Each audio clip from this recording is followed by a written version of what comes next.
بس آپ کو شیطان کے متعلق نگاہ رکھنی چاہیے کہ کہاں سے حملہ آور ہوگا.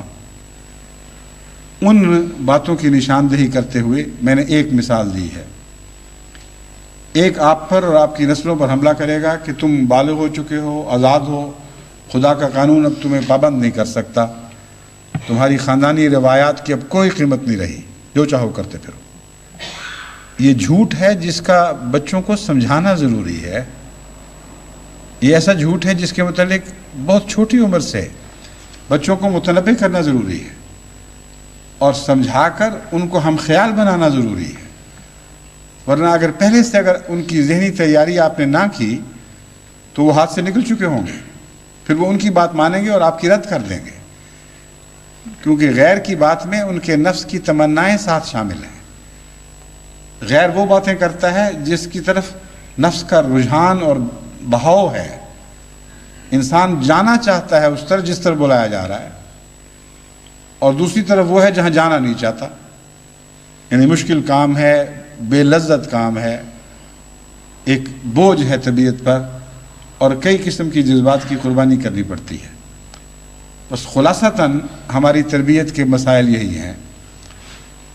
مزید تفصیل کے ساتھ ان پر نظر رکھنا اور ہر سوسائٹی کی طرف سے جو خطرات درپیش ہیں ان کو پیش نظر رکھ کر پیش بندی کرنا اور سوراخوں کو بند کرنا، یہ قرآنی تعلیم ہے رابطوں کے تحت، جس کے بڑے وسیع معنی ہیں.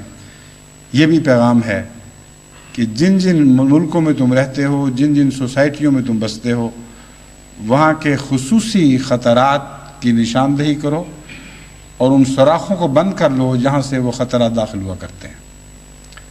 جیسے چوہوں کے بلوں کو بند کیا جاتا ہے، جیسے ان سوراخوں کو بند کیا جاتا ہے جہاں سے سانپ بچھو داخل ہو جایا کرتے ہیں، اسی طرح انسانی اخلاقی دنیا کا حال ہے.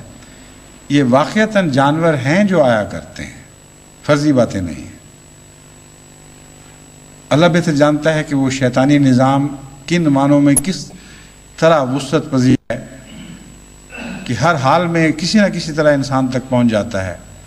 اللہ بہتر جانتا ہے کہ کوئی ایسا شیطان ہے بھی، یعنی ظاہری طور پر الگ وجود، یا نہیں، یا ہر شیطان انسان کے نفس ہی میں ہے.